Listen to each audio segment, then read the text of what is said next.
I am so happy to be here with you this afternoon. This is a bit of a dream come true. Salt Lake City, like capital cities across this country, sometimes sets its sights on key properties in the downtown core. And this is one of those properties that's had a storied past. You might remember it from long ago as an office building, or from less long ago as the old public safety building. But for a very, very long time, it's sat here boarded. And when I've gone inside, it's only really occupied by a few pigeons, some of whom have lost their life not being able to find their way back out of the building. But Salt Lake City's been sitting on this building for a long time, and I challenged our team at Community and Neighborhoods, led by Blake Thomas and Tammy Hunsaker, to unlock the potential of this building. And today we celebrate that this is happening. And I want to welcome you, I'll be the first to welcome you to the Grove. The Grove will not be the site of only this one building, but 3 buildings, as our development partners will renovate this building first and then build 2 more adjacent. Once completed, there will be a total of 244 units of housing here on this property. More than 60% of these 244 units will be family-friendly units with 2 to 4 bedrooms. And 26, yeah, clap for families. Families in the downtown. And 26% of the 244 units will have pathways to home ownership through renting, so that more families can put their roots down in Salt Lake City's downtown. The project takes housing, community, and livability a step further by creating new pathways to home ownership and building equity.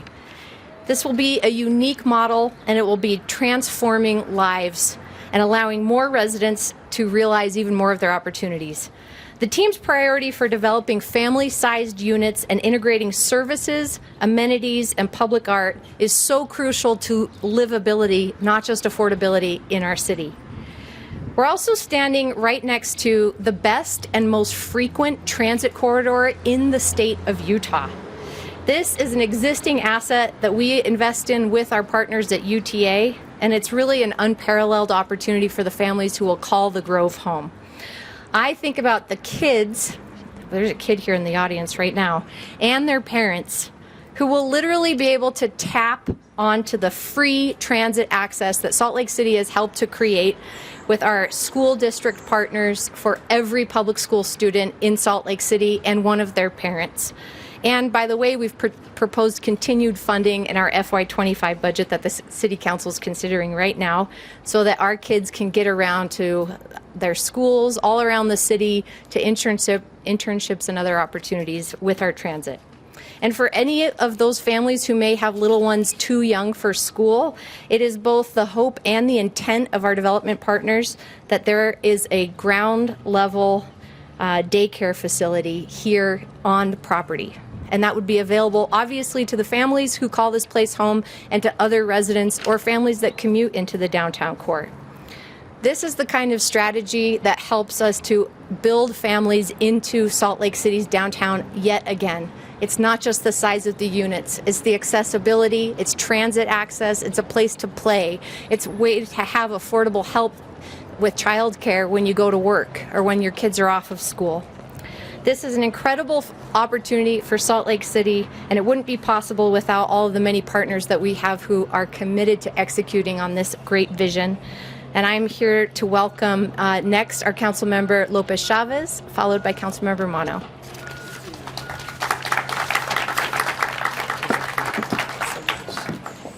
Thank you, everybody. Can we get a big round of applause for the families in downtown? We have won because we get new neighbors here today. Can I get a round of applause? I feel so lucky to represent this district. As the council member for this district, I often have heard the concerns of this property. This is an iconic property that's had a legacy in our city and will continue to do so. So thank you to Dan Nackerman, the president of the Housing Assistant Management Enterprise, to Nena Lynch, the founder and CEO of Xylem Projects, and to Ben McAdams, our CEO of Common Ground Institute. Thank you so much for having this vision for our city and for collaborating with District 4 and the families of Salt Lake City. Our community desires it to be transformed from a dead space that is a void of activity to a hub that enhances our already thriving community. The city's RFP called for a development that preserves the building, integrates sustainability measures, is forward-thinking on parking, provides commercial space for local businesses, and expands housing opportunities. As the selected proposal, this project will weave together a unifying development from a design, affordability, business, and community standpoint. Its design and architecture will both complement and enhance the urban fabric. It will address critical housing needs, providing home ownership opportunities and housing for essential workers, students, and families. It will activate the neighborhood with retail, services, and engaging streetscape. It will bring critical services to the neighborhood, such as daycare and our health clinic. Most importantly, the forthcoming development will bring over 250 new families to my district, families that will be able to enjoy all the amenities that only the downtown can provide. It will offer the children who grow up here a network of opportunities with childcare, education, healthy living, and transit access. I invite the HAME, Xylem, and Common Ground team to work with me, our community council, and the adjacent property owners to ensure that this project is a success. I'm excited to watch this exciting vision come to life. Thank you again, and I'm happy to introduce my colleague, Councilmember Darren Mono.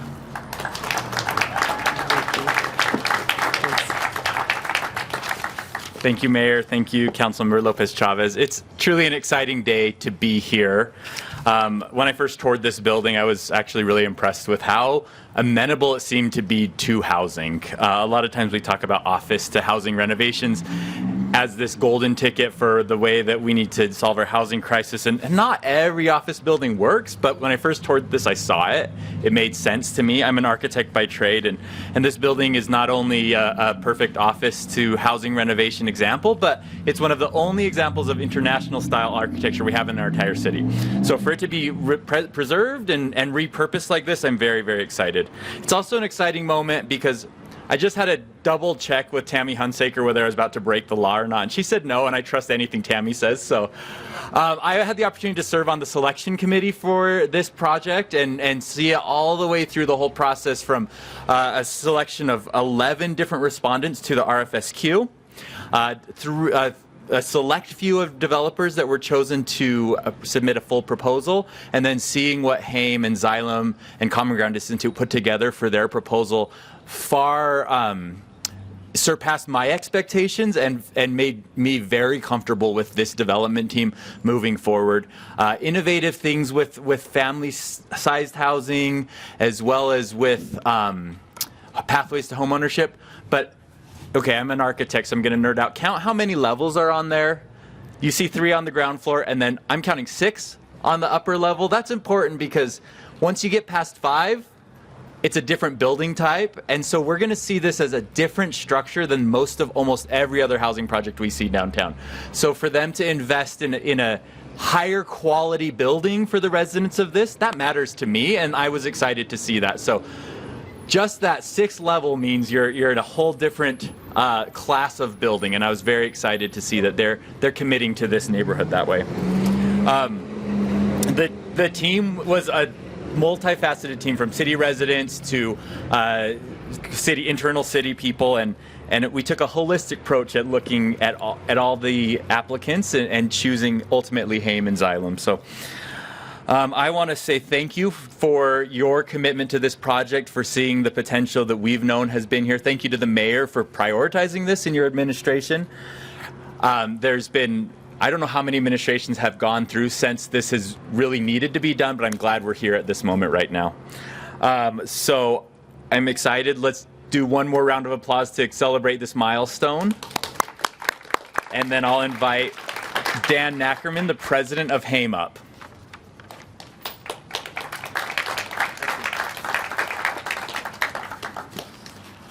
Good afternoon, Honorable Mayor, Honorable Council members, local leaders, neighbors, there's a few, and teammates. I'm Dan Nackerman, serving under a very progressive board. My board chair happens to be here, Michael Pazzi, and my board vice chair happens to be here, Bill Davis, a community organizer himself. The mayor appoints our board with concurrence from the council, and I've served for several years as president of HAME and also as executive director of the Housing Authority for both the mayor, the council, and my board. We are overjoyed to accept this challenge as winning entry amongst 11 developer teams. We think our plan is very well vetted, open to change going forward. I've had some suggestions already today. And a plan that is very holistic, transformational, and built with the community, not just for the community. Sincere thanks for your leadership. Not many get a chance to really shape history like we are in the heart of a major city in the United States going forward. I've worked for 6 cities and counties, 2 of them twice, and that covers over 80 cities because some of those were big counties. I've never really observed such an effective, creative, and positive mayor with regard to housing in particular. So thank you, Mayor Mendenhall, from the bottom of my heart. We accept this challenge to fill the hole in the donut to stimulate a safer and even more vibrant neighborhood than already exists. HAME is a development instrumentality of the Housing Authority in partnership with the Dream Team that I'll introduce in a minute. Our key partner, Ben McAdams with Common Ground. Ben, by the way, was a congressperson, a state senator, a mayor, a chief of staff to a different mayor, all by the age of 23. Look at that face. He's about to turn 24. We also have many, many women-owned and minority-owned businesses that are genuinely at the lead of this project. In fact, 6 of 8 leadership entities on this project are women-owned businesses. Let's hear it for women-owned businesses. And if you consider the mayor and Tammy Hunsaker, that's 8 out of 10. And Tammy has done a brilliant job on this. We are active local developers. We've been doing this for 55 years. We create living spaces for seniors, families at all income levels, and even those previously unhoused. With 35 properties now in the city limits and constantly expanding, this property will have an impact for many, many years. We're financially sound. We've never had a loser development. And we like to say as a public entity that we are building and buying while other entities are meeting to do so. Kind of our internal motto. And I want to note that this is not just another downtown apartment complex. I don't mean to pick on the now leasing project. It's a housing and community amenities project downtown, reflecting the goals of possible ownership, affordable to typical working families, and affordable to larger families. I just have a little bit of an outline of costs and incomes. Costs approximately $150 to $165 million. First-time homebuyers cost approximately $205,000 for a family of 2 and $285,000 for a family of 4 to 6. These are very preliminary, but we've designed this project to be reactive to the shortage of people latching on to the American dream. Rents will average between $1,000 and $2,400 depending on family size. Some of the rents are as low as $650 a month.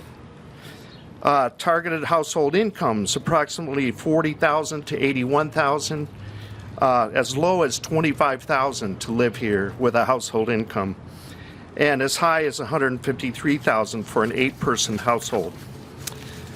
We are the local team. I do want to thank Jonathan Owens from the Housing Authority back there. Jonathan, raise your hand. Brittany Dabb, Deputy Director. Kim Wilford, Deputy Executive Director. We have Paul Melbon, MSR Design. Lily Gray Impact Consulting. EHT Traceries Historical Consultant. CSG Advisors, Nicole Graham. and Marcia Garcias, who, as you probably know, is president of NeighborWorks.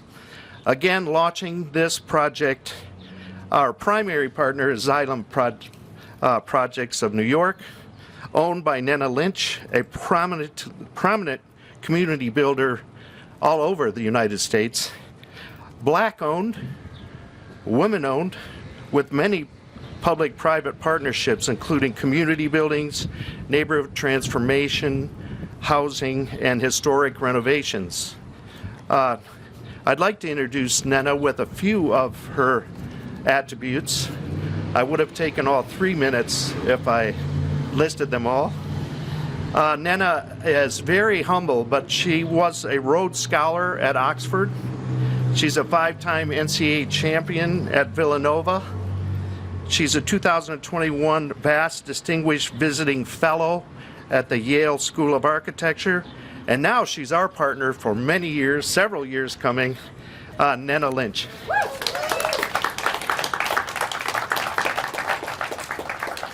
Yeah, I can't wait to add this to my resume. So yes, Nena Lynch, the founder and CEO of Xylem Projects, a New York City-based, mission-driven development firm.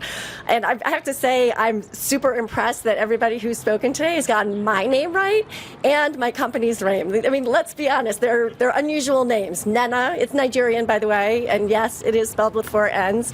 And then Xylem, it's a little bit of a, not something you see every day. Xylem, actually, you may remember from about 6th grade science class. Remember the xylem and the phloem?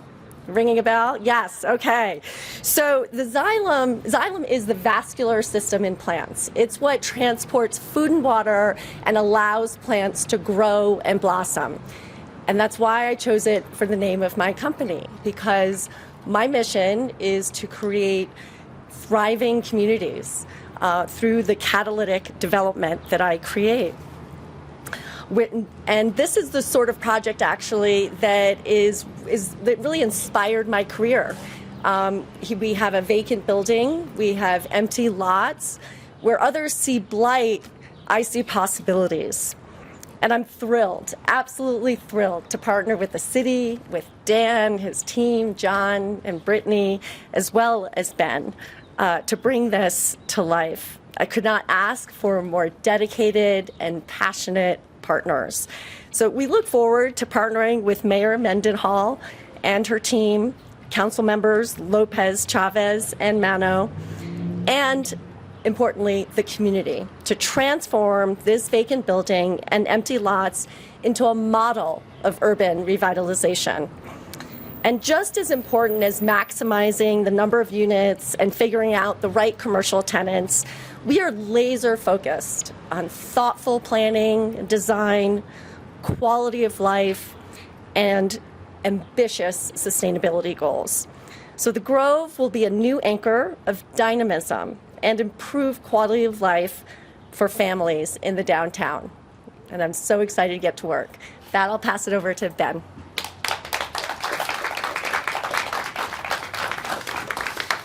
Well, thank you, Nena. Let me just echo that I also am so excited to be part of the team that is working to preserve the historic Northwest Pipeline building and to redevelop the adjacent areas into what we proudly call the Grove. So we are proud to partner with Mayor Mendenhall and her team and complement the city, mayor, and their vision to bring families and more affordable units into our downtown. This project embodies our vision to nurture a stronger community fabric that will benefit future residents and also draw visitors from across our city to this landmark downtown location. But the Grove is not just about preserving a building, it's about creating a vibrant, inclusive community. By preserving the historic architecture of the Northwest Pipeline building, we honor our past while also lighting the way for a sustainable future. The Northwest Pipeline building was built in 1958 as the corporate headquarters of the Northwest Pipeline Company. At the time, the project was front-page news through the construction and opening of this landmark and was seen by many as a symbol of Salt Lake City stepping onto the national stage. Later, as we all know, this building became the home of Salt Lake City Public Safety. So I have some personal history with this building. In 2008, I left my career as a lawyer and a law professor to begin a career in public service, working as a senior advisor to the newly elected mayor of Salt Lake City, Ralph Becker. One of my first tasks was to work with the conservative Utah Taxpayers Association to seek their approval and to seek their support for a bond to build a new public safety building. This building was no longer suitable for Salt Lake City's public safety, especially in a post-9/11 world.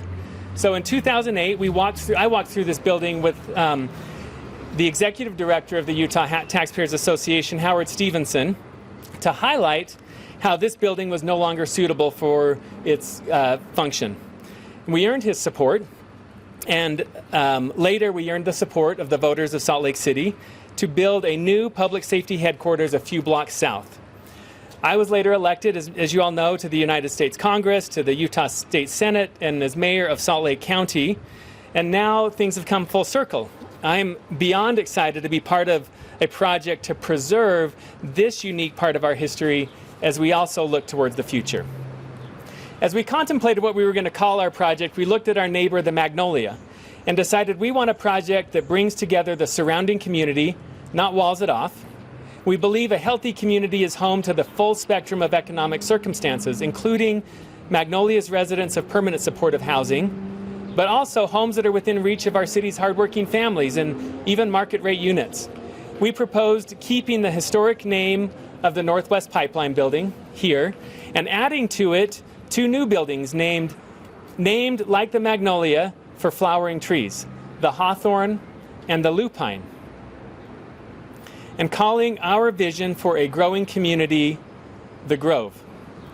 We named this project the Grove because we imagine a place where residents, neighbors, and visitors from further afar will enjoy serenity in the heart of our city, a place where opportunities and prosperity thrive, a place that is sustainable and in harmony with our community.